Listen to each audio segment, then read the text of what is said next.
All right, I figured I'd do a update on my Spyderco PM2 and CPM-15V. For those of you that are not aware of this particular version of the PM2, this was a collaboration of sorts with Sean Houston, Big Brown Bear knives, and it uses his heat treat that he developed for 15V. And I've been carrying this knife now for about 4 months every day, and I've used it for just, you know, normal everyday type tasks, opening boxes, you know, cutting zip ties, just any normal, I guess you'd say maybe light use type stuff that you would typically use a knife for. You know, cut filter cloth at work. You know, I've cut a lot of food with it, like my steak and stuff, and it's just been phenomenal. Like the edge holding on this steel is just mind blowing. Like I'm blown away with it. But more importantly is, you know, when I start to lose that initial sharpness, just like literally tickle it with the strop, and it's back to, you know, a really aggressive, hungry edge like that will shave. So cutting cardboard, you know, just, yeah, just like honestly, like I'm really blown away with the steel. I've grown to really like K390 a lot. I've got a couple of Spydercos in that. My Stretch 2 I've got in K390, and then I've got the Enough 2 in K390, which I'll do an update on that as well.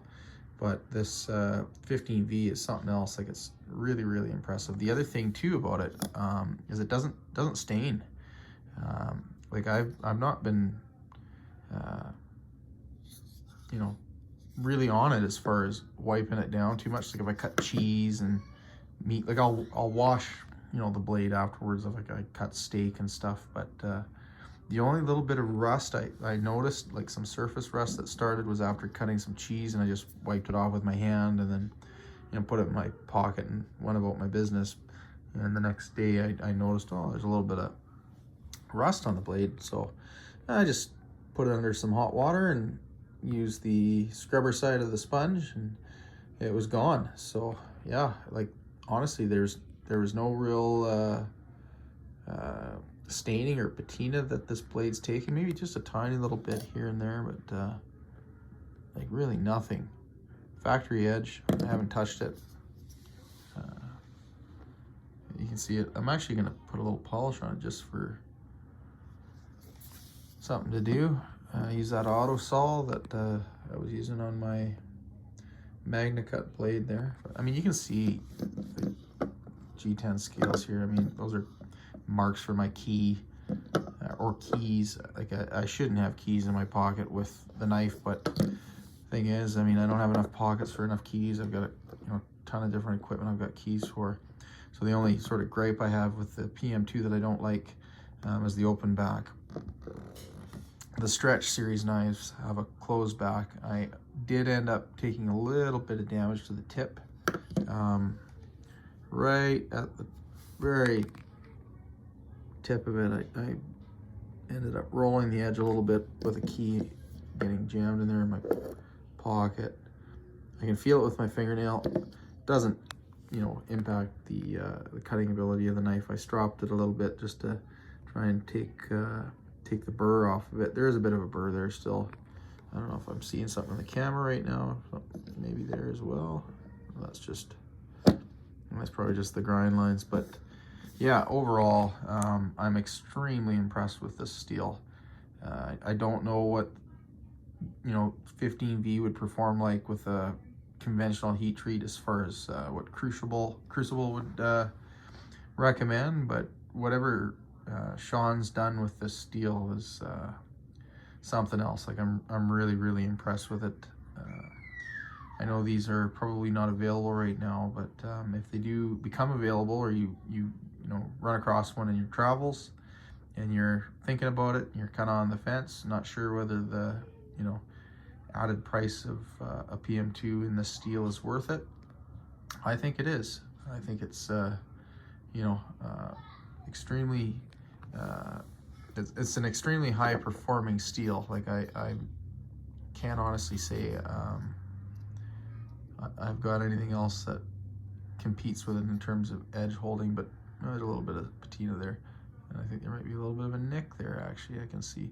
But anyways, the like, I have used it, and probably any damage that's on there is, yeah, I can see something. I don't know, I'm gonna wipe it off of my pants. But anyways, point being, I think the ability for the steel to remain aggressively sharp, right, not lose that initial sharpness, which I like, right? I like a knife that feels sharp, will shave hair, and you know, cut paper, even after, you know, using it extensively as a everyday carry. This steel seems to really do well with that. Even when I started to, you know, feel like it was losing a little bit of that bite on the edge, it popped back with like next to no effort on the strop. Like, it wasn't dull, right? So I wasn't bringing it back from a dull state, but just getting it back to a hair popping sharpness really was easy, which I was not expecting considering the wear resistance of the steel. So yeah, that's my take on it so far. I'm overly impressed, let's just put it that way. Like, I'm not, like, I love the PM2, like I said, but I'm not a fan in some circumstances because of that open back, like, because I end up having to carry a lot of keys in my pocket, so that part of it is a bit of a problem. So even though I have a couple of PM2s, I don't tend to always carry them, right? But this one, I haven't wanted to take it out of my pocket just because I'm so impressed with that steel and, you know, how that edge is holding up with just normal stuff. But yeah, wow, like, honestly, I don't know if you ever watch my videos there, Sean, but you really outdid yourself with this one. So yeah, if you guys like my videos, please give it a thumbs up, and if you haven't subscribed already, appreciate it if you would subscribe to my channel. And thanks for watching. Please leave a comment, let me know what you think if you have one of these knives, what your experience has been so far. And yeah,